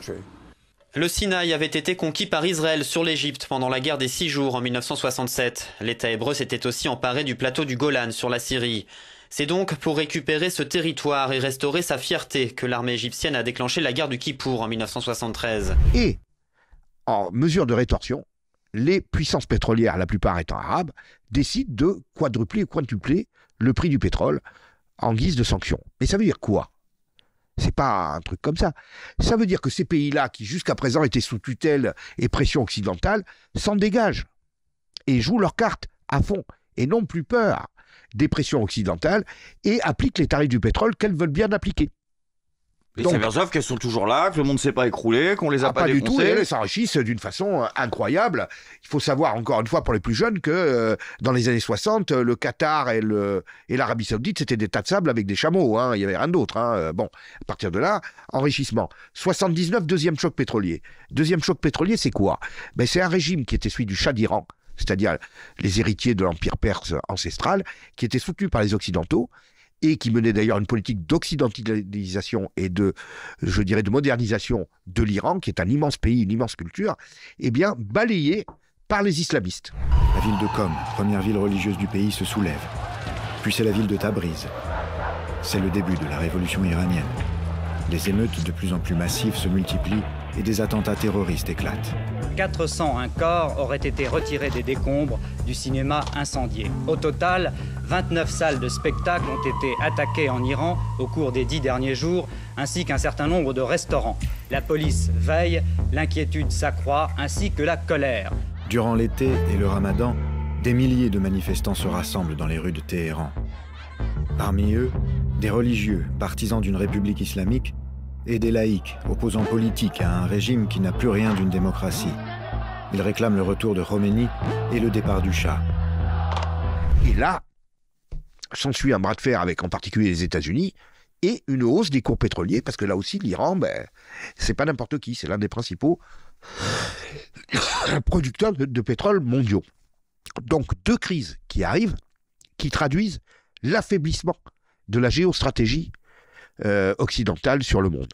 C'est un impact économique qui est lié à l'affaiblissement de la géostratégie occidentale sur le monde. 1993, c'est la troisième crise importante qui vient. C'est une crise qui est consécutive donc à la guerre du Golfe, donc un chef d'État, Saddam Hussein, qui enfreint les règles du mondialisme et qui attaque le Koweït. L'OPEP maintient la stabilité du prix du pétrole en fixant des quotas de production pour chacun des pays membres.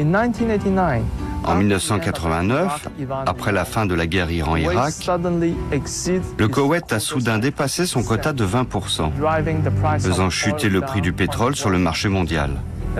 Cet excédent koweïtien a eu pour effet de faire perdre à l'Irak près d'un tiers de ses revenus pétroliers, juste au moment où l'Irak avait particulièrement besoin d'argent.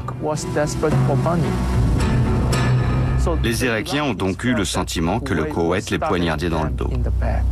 Enfin, les règles du mondialisme, les règles du droit international quand même. Il gaz des gens. Oui, il n'y a pas de souci. Quand il a gazé les gens au Kurdistan, il n'y a pas eu de réaction. Hein. c'était avant. Hein. Il n'y a jamais eu de réaction. Hein. Là, il se trouve qu'il a envahi le Koweït. Alors, le Koweït... Pourquoi c'est problématique quand c'est le Koweït, alors? Parce que c'était un immense producteur de pétrole, tout simplement. Hein. Voilà. Donc là, on réagit. L'Occident mobilise tout le monde et tout le monde s'aligne. Il n'y a personne qui bronche. La guerre se passe. Elle dure quand même plusieurs mois. Et puis, au final, il en ressort une crise économique importante. Qui plonge l'Occident pendant 4-5 ans dans des nouvelles difficultés économiques. Donc, tu vois, depuis 29, il n'y avait plus de crise en Occident, jusqu'en 73. Et 73, on a une crise. 79, une deuxième crise. 93, une troisième crise. Pourquoi cette guerre plonge l'Occident dans une situation de difficulté économique? Pourquoi elle l'enrichit pas? Quel est le mécanisme qui fait qu'on y perd du pognon? Parce que la guerre, en vrai... les opérations militaires durent pas longtemps, ça coûte pas grand-chose. Non, mais ça remet en cause, si tu veux, l'équilibre mondial et ça crée, je dirais, du malaise dans les esprits. Par exemple, la crise économique qu'on a aujourd'hui est liée aussi à la guerre en Ukraine, mais pas forcément parce qu'on nous dit. Elle est liée à la guerre en Ukraine tout simplement parce que les gens ont derrière la tête que, je dirais, on est dans une situation qui est incertaine. De précarité. On ne sait pas si on va investir et si demain il y a une guerre qui se déclenche et compagnie. Qui favorise de garder ses capitaux plutôt que Voilà. Okay. Les guerres provoquent toujours, je dirais, derrière certaines répercussions économiques.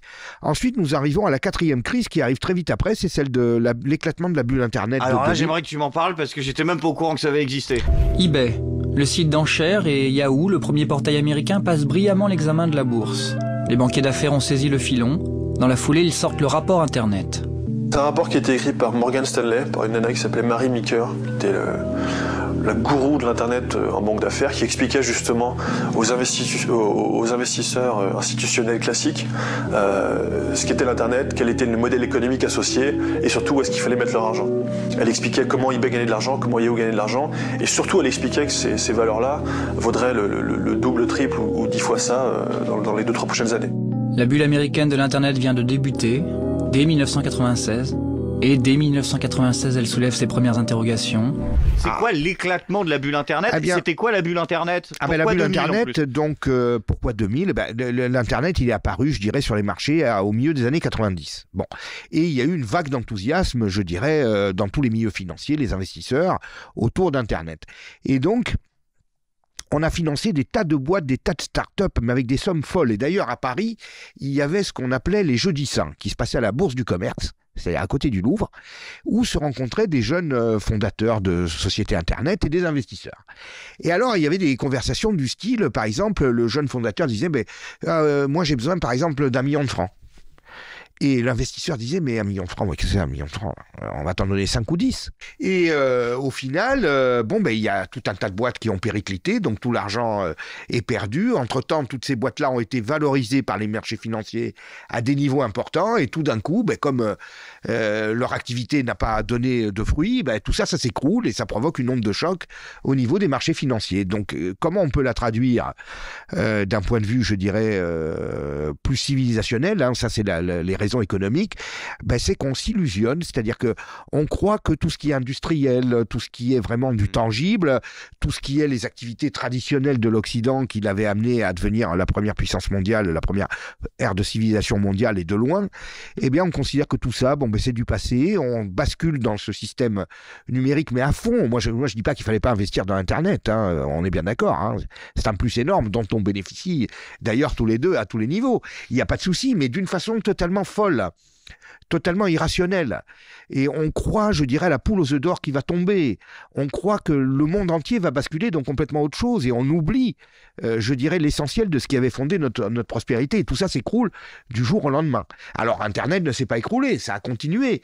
Mais si tu veux, il y a eu énormément de pertes, des armées de pertes. Et malgré l'apport d'Internet énorme sur nos sociétés, on n'est pas au niveau de ce que les gens pouvaient espérer à l'époque. C'est-à-dire qu'à l'époque, on pensait qu'on n'allait même plus regarder la télé ni la radio. Non, mais à l'époque, on pensait qu'on allait avoir des voitures volantes, donc on s'est quand même fait baiser un peu. Oui, mais voilà, on a basculé dans tout ça. Bon.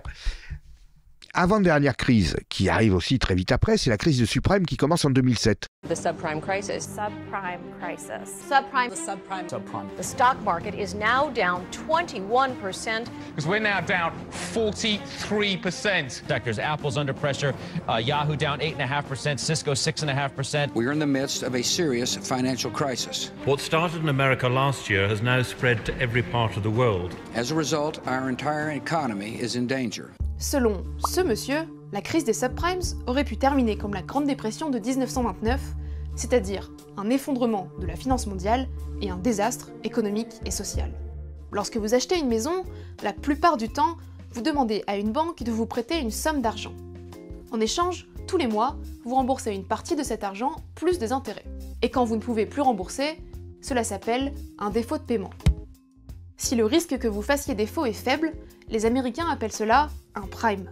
Mais s'il est réaliste de penser que vous pouvez faire défaut, parce que vous êtes dans une situation de précarité professionnelle par exemple, les Américains appellent cela un subprime, c'est-à-dire un emprunt risqué. Mais au début des années 2000, le subprime va devenir très populaire, et ce, pour au moins 2 raisons. Tout d'abord parce qu'à ce moment-là, pour tout un tas de facteurs que l'on n'a pas le temps d'expliquer ici, les taux d'intérêt sont très bas. Or, les taux d'intérêt en économie, c'est tout simplement ce qui permet aux investisseurs de gagner de l'argent. Du coup, à cause de ces taux bas, le bon vieux bon du trésor par exemple, qui consiste à racheter une part de la dette d'un État, ne rapporte presque plus rien. Et comme les investisseurs aiment bien gagner de l'argent, ils vont commencer à en chercher ailleurs, comme par exemple dans le secteur de l'immobilier américain. C'est la deuxième explication. Tout porte à croire que l'immobilier, justement, est le nouvel Eldorado des investisseurs.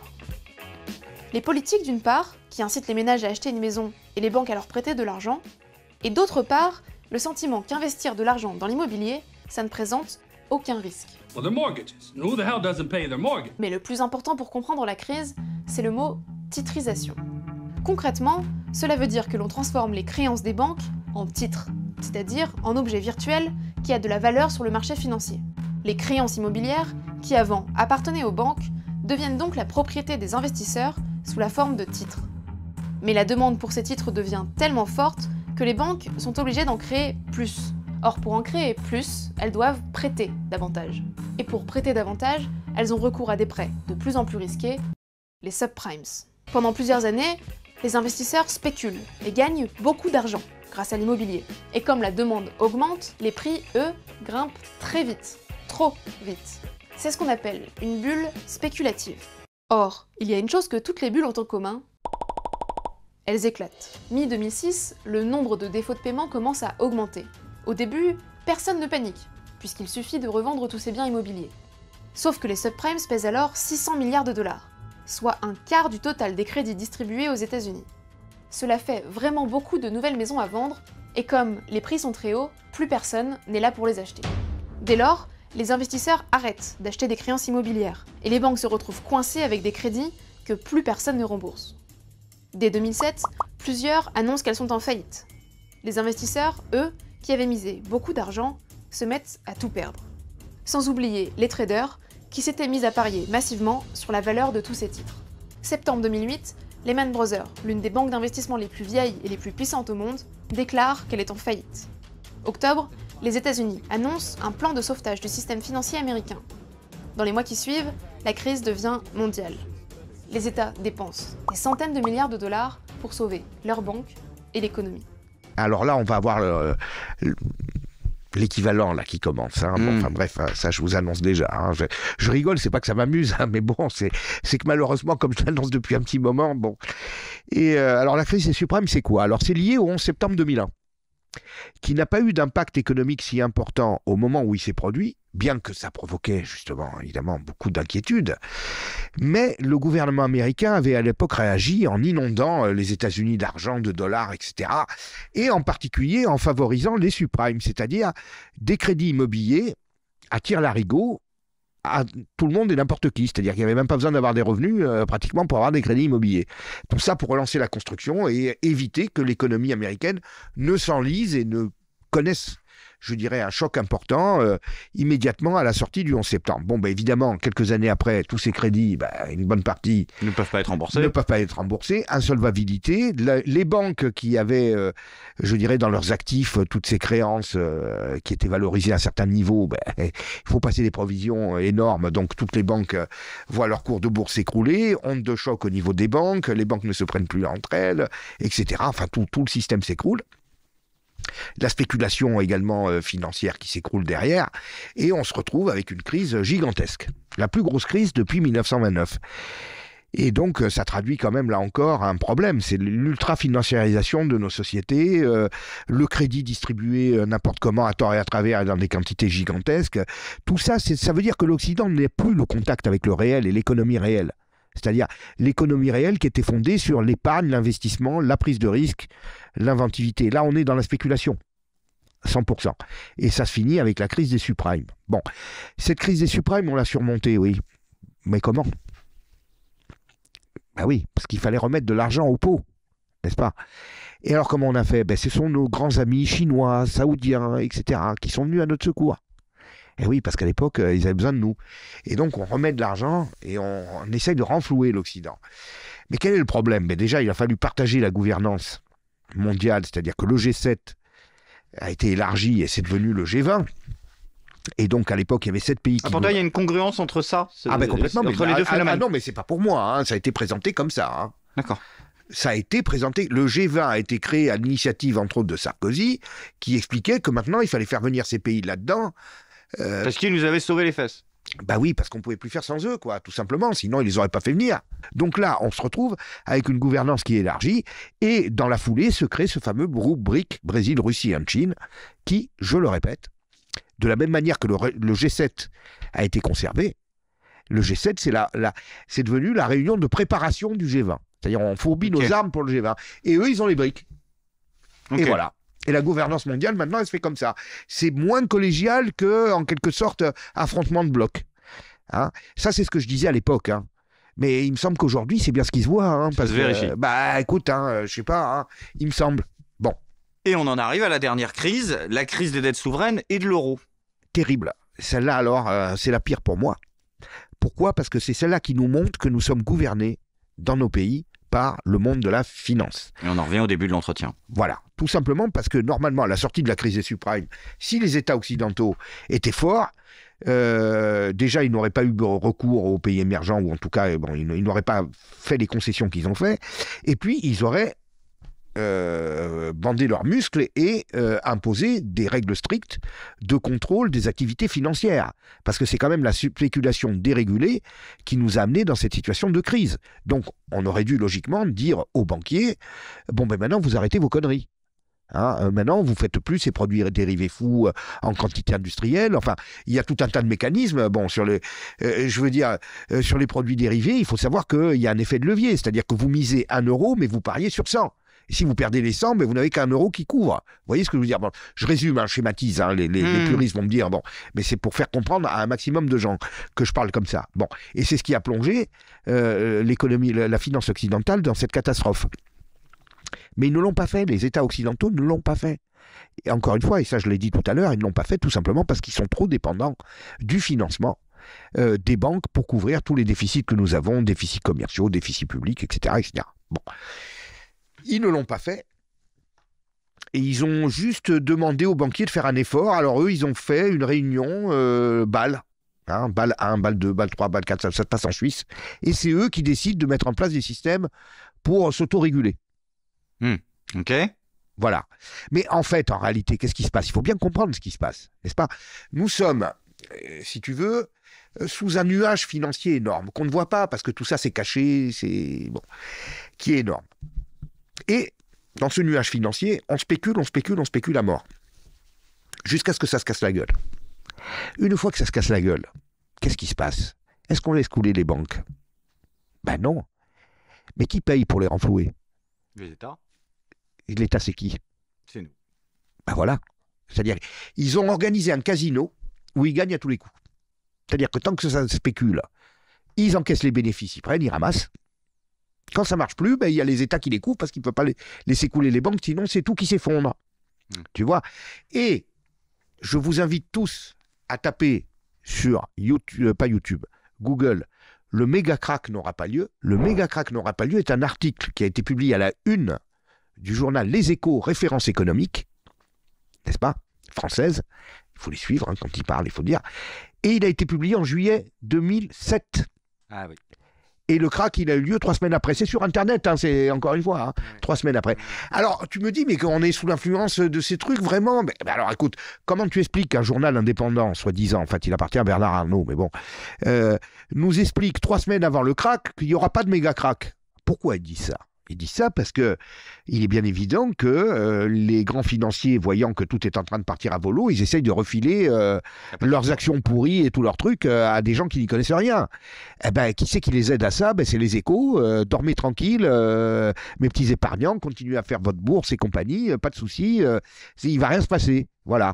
Et comme j'ai dit lors d'une conférence, eh ben, pendant 3 semaines, tous ces braves gens qui ont écouté les Échos, ben, ils ont bien dormi. Et au bout de 3 semaines, il y a un huissier qui est passé, qui leur a pris leur lit. Voilà. Ouais. Bon, là, c'est un peu... Bon, on a vu là que le monde de la finance dirigeait. La crise des dettes souveraines, c'est quoi ? C'est tout simplement, et de l'euro, c'est, je dirais, les grandes banques internationales, en particulier Goldman Sachs, qui ont spéculé contre la dette des États les plus en difficulté. Et des plus en difficulté. Pourquoi ? Parce qu'ils se sont endettés pour sauver les banques. Et on se souvient des enregistrements terribles qu'avaient leakés à l'époque des cadres de Goldman Sachs qui en rigolaient. Oui, qui en rigolent. Ah bah oui, complètement, ils en rigolent. Ben, écoute, ils viennent, ils nous sauvent, on prend leur argent et ils s'endettent pour ça. Et 3 ans après, on attaque leurs dettes, on les attaque sur les marchés financiers et on coule un pays comme la Grèce en 2 temps de 3 mouvements. Avril 2010. Face à une commission d'enquête du Sénat américain, les hommes les plus influents de Wall Street sont sur le banc des accusés. Les dirigeants de la banque Goldman Sachs. La banque est accusée de fraude, car alors qu'elle vendait des subprimes à ses clients, dans le même temps, elle demandait à ses traders de parier sur la baisse de ses produits. Le sénateur Levin, président de la commission, n'y va pas par 4 chemins. C'est un mensonge. Vous misez contre le produit que vous vendez à vos clients. Cela ne vous dérange pas ? Et vous voulez que les gens vous fassent confiance ? Mais ils nous font confiance. Moi, je ne vous ferai pas confiance. Si vous veniez me vendre ce produit sans me dire qu'en même temps, vous pariez contre lui, vous ne pensez pas que cela pourrait affecter mon jugement ? Ces grandes banques d'investissement ont sciemment menti à leurs clients. Elles ne sont pas incompétentes comme elles essayent de le faire croire aujourd'hui. Elles ont été tout simplement malhonnête.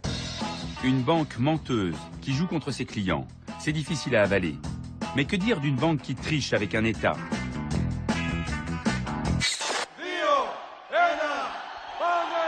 Le 1er janvier 2002, les feux d'artifice embrasent le ciel d'Athènes. La Grèce fête son entrée dans l'euro. Si le petit pays du Sud rejoint le club des pays riches, c'est parce qu'il répond désormais aux critères européens. Le pays a su réduire sa dette. Mais en réalité, la Grèce a maquillé ses comptes. Et c'est encore les banquiers de Goldman Sachs qui l'ont aidé en trichant. La banque a proposé un pacte. Elle rachète une partie de la dette contre un prêt secret. Le tour de passe-passe a réussi. Mais la Grèce en paye aujourd'hui le prix. Elle n'était pas aussi solide que prévu. Elle a faussé son bilan et Goldman Sachs en est le principal complice. Aider un État à tricher sur ses comptes publics, c'est extrêmement grave. Imaginez une PME-PMI faisant la même chose, c'est immédiatement le tribunal correctionnel. Tricheuse, menteuse, la ligne rouge est franchie depuis longtemps. Bon, c'est vraiment la rapacité, le truc, enfin c'est terrible. Et là encore, qu'ont fait les États face à tout ça? Ben rien contre les banques en tout cas. On lance le quantitative easing, c'est-à-dire la Banque Centrale Européenne. Quand M. Draghi arrive à sa tête en 2013, on commence à fabriquer de l'argent, à refaire de la dette pour couvrir tout ça et pour renflouer tout ça avec de la fausse monnaie, entre guillemets. Je ne vais pas rentrer dans les détails techniques de ce qu'est le quantitative easing. On avait abordé cette question avec Jacques Cheminade. Voilà, il faut que le public comprenne qu'en réalité, c'est comme la planche à billets, mais modernisée et qui se voit moins. Mais en réalité, c'est ça. C'est la même chose. Ouais. Donc, toute une série de crises qui sont vraiment récurrentes, qui se produisent tous les 4, 5, 6 ans. Il y a eu le Covid où le quantitative easing, c'est-à-dire toute cette fabrication d'argent fou, c'est devenu de l'hystérie. C'est le quoi qu'il en coûte. Macron, il disait le quoi qu'il en coûte. On sauve tout. quoi qu'il en coûte. Quoi qu'il vous en coûte. Eh ben voilà, il nous a jamais dit qui allait payer. Parce que les gens ont l'impression que l'argent il sort de quelque part. Non, c'est nous qui payons. L'inflation aujourd'hui, c'est ça. La hausse des impôts qui va arriver, c'est ça. Et le krach qui est en préparation, parce que là ça commence, c'est ça. Il sera pire que les deux autres ? Ben il sera forcément pire. Il sera forcément pire parce que le montant de la dette mondiale est gigantesque, il est beaucoup plus grand encore. Là, ça dépasse je crois, 270% du PIB mondial. Donc des masses d'argent faux, en quelque sorte, ou enfin une partie qui ne repose sur rien, qui sont beaucoup plus grandes. Un affaiblissement encore plus important des États. Et puis alors voilà, la question que je me pose moi, et je la pose dans le livre, c'est est-ce que les pays émergents vont venir nous aider pour nous renflouer maintenant et à quelles conditions ? Voilà la question. Parce que tu penses quoi, toi ? Ah ben, je pense que moi, je crois toujours au rapport de force, n'est-ce pas ? C'est-à-dire que, à la différence d'une crise même comme celle de 29, la crise de 29, bon, ben, il y avait l'Occident qui n'allait pas, mais y avait-il une puissance en face qui était capable de nous supplanter ? Personne. En 73 non plus. Mais aujourd'hui, il y en a. Et alors la question, elle va se poser au sein des élites chinoises. Est-ce qu'on continue à vivre subordonné à cet Occident et à sa consommation pour écouler nos produits ? Ou finalement, est-ce qu'on les laisse couler et on s'empare de la suprématie mondiale ? Moi, je suis certain que cette question-là va se poser.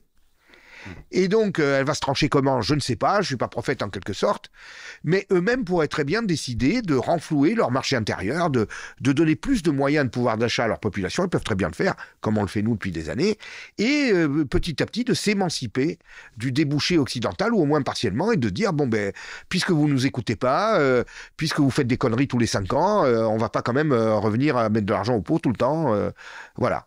Et ils ont peut-être aussi en tête de prendre encore une fois le dessus à l'échelle mondiale et de ne pas nous renflouer, en tout cas d'imposer des conditions drastiques. Voilà ce que je pense. Alors j'aimerais poser une question à l'économiste. Vraiment d'un point de vue technique, sans essayer de rentrer trop dans les détails, mais parce que c'est une question qui revient souvent. Cette dette. Là, allez, admettons, parlons de la France. Parlons de la France. Oui, parlons de la France. 2 questions très simples. Oui. Est-ce qu'elle est remboursable ? Bah, elle n'est jamais remboursée. Mais oui, mais est-ce qu'elle pourrait être remboursable ? Et 2, est-ce qu'elle est abrogeable ? Qu'est-ce que tu penses de ces gens qui vont te dire, au bout d'un moment, tu sais, de façon un peu schmittienne, la politique, c'est le volontarisme, et qu'au bout d'un moment, si on dit on rembourse pas, ils n'ont pas de Charles Leclerc, nous oui, pas pour longtemps, mais tu vois ce que je veux dire ? Oui. Et quelles sont les conséquences est-ce que ce serait possible pour toi d'abroger au moins une partie de la dette, c'est-à-dire la dette qui est détenue par des banques ou autres? Est-ce qu'on peut dire à un moment, je vous emmerde le CIC? Alors, remboursable, pour la rembourser, il faudrait qu'on soit en excédent budgétaire. Bien. Bon, il va falloir que Bruno Le Maire y bosse là. Mais oui, là déjà, tu cites un nom.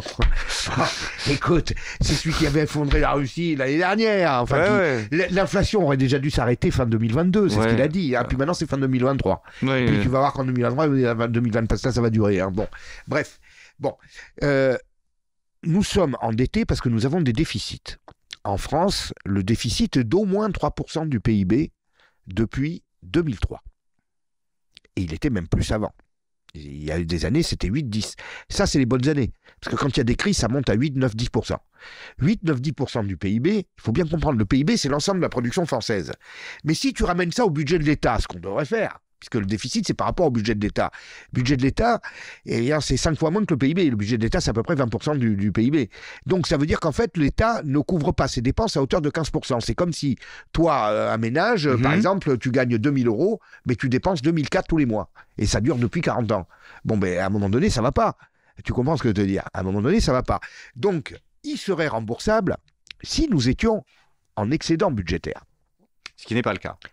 Et qui n'est jamais le cas. Et est-ce qu'elle est abrogeable, cette dette? Alors, est-ce qu'elle est abrogeable? Alors, est-ce qu'elle est abrogeable? Qu'est-ce que tu penses des solutions radicales, de gens qui disent merde? Alors, moi, j'étais contre à un moment donné, mais enfin, maintenant, vu les évidences, on commence à se poser des questions. Quelles sont les conséquences déjà de cette dette? C'est très simple. Là aussi, j'avais répondu dans Boulevard Voltaire, là, il y a 2 ans, à Jean Tirole, qui disait à l'époque qu'il fallait s'endetter à fond, parce que les taux étaient négatifs et que la numérisation de l'économie allait nous permettre de tout rembourser en 2 coups de cuillère à peau, parce qu'on allait faire des marges, etc. Blabla. Bon, j'avais répondu à Jean Tirole, prix Nobel d'économie. l'économie, on m'a traité de ringard.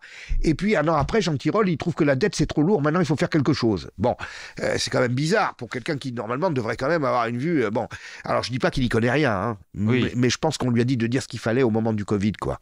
Tu vois ce que je te dis? Parce que le problème, les taux étaient négatifs à l'époque, oui, mais au moment où la dette arrive au bout, comme on la rembourse pas, on reprend une autre dette. Et là, si les taux sont positifs comme aujourd'hui, c'est-à-dire 3%, ben on va payer 3% sur la dette. Sur une masse de dette qui fait presque 3 000 milliards, 3% c'est 90 milliards d'euros qu'on doit payer, qu'on doit sortir du budget de l'État qui est de 400 milliards. Je ne sais pas si vous me suivez. Hein. Ouais, un quart, quoi. Ben, c'est énorme. C'est on est en quasi-faillite si ça continue comme ça. Voilà. Et ça, Jean Tirole ne l'a pas vu. Bon, ben, je suis étonné qu'il ne l'ait pas vu. Moi, je ne dis pas qu'il est incapable. Hein. Mais les conséquences d'une abrogation, alors? Alors, sur l'abrogation, sur l'abrogation partielle, je cite un pays qui est très intéressant, qui est l'Italie, qui est plus endettée que nous. Mais l'Italie, elle a un truc. C'est ramené au budget de l'État, parce qu'en valeur absolue, ils ne sont pas à 3 000 milliards, si? Ils sont pas loin des 3. Oui, ils sont à 3 000 milliards. Oui. Alors, comme le PIB est plus faible, bon, ils sont plus endettés que nous en pourcentage du PIB. Mais l'Italie, elle a deux avantages que nous n'avons pas. Premièrement, elle est en excédent budgétaire primaire. C'est-à-dire que le budget de l'État serait équilibré s'il n'y avait pas les intérêts de la dette. Nous, il ne serait pas. Ah ben non, il n'est jamais. Il y a rien. Zéro, là, c'est toujours la gabégie totale, premièrement. Donc, ça veut dire que s'ils arrêtent de payer la dette, donc ils arrêtent de payer les intérêts, et donc, en fait, ça va être dur, si tu veux, ça va avoir des conséquences autres, mais théoriquement, d'un point de vue comptable, ça tient. Ok. Bien. Et deuxièmement, ils sont en excédent commercial, c'est-à-dire la balance entre les importations et les exportations, ils sont en général à plus 50 milliards. L'Allemagne est à plus de 150, et là, la France, l'année dernière, avec le Mozart de la finance, Macron et son second, Bruno Le Maire, nous avons atteint le plus gros déficit commercial jamais atteint par un pays d'Europe depuis la Deuxième Guerre mondiale. Sérieux? 160 milliards d'euros, ben oui. Donc, de déficit commercial, hein, n'est-ce pas? C'est calamiteux et catastrophique comme j'ai jamais vu. Et là aussi, j'entends pas les médias rebondir tellement dessus. On en parle comme ça. Bon, ben voilà. Mais c'est de l'argent qui s'en va, quoi, je veux dire. Tu vois, c'est pas anodin. C'est 160 milliards d'euros qui quittent la France pour aller dans les caisses des industriels étrangers. Bon, ben voilà. En plus de par rapport à ce qu'on rentre, hein, je veux dire. Hein. Bien. Et donc, j'avais fait une conférence en septembre 2020. Comme il y avait eu le plan de relance européen en juillet, et que l'Italie s'était taillée la part du lion, elle avait ramassé un tiers pratiquement du budget consacré qui était de 750 milliards. Et donc j'ai dit, je pense que l'Italie ne va pas tarder à demander effectivement une abrogation partielle de la dette. C'est en septembre 2020. Vous trouvez le contenu sur mon Facebook de cette conférence. Elle n'est pas filmée, mais j'ai mis le contenu, j'ai écrit. Bon. Et 3 mois après, le secrétaire d'État à la présidence du Conseil italien, qui à l'époque était M. Conte, a demandé officiellement à Madame Lagarde, non, c'était M. Draghi à l'époque, de la BCE, de faire un effort sur la dette italienne, de faire des coupes dans la dette italienne.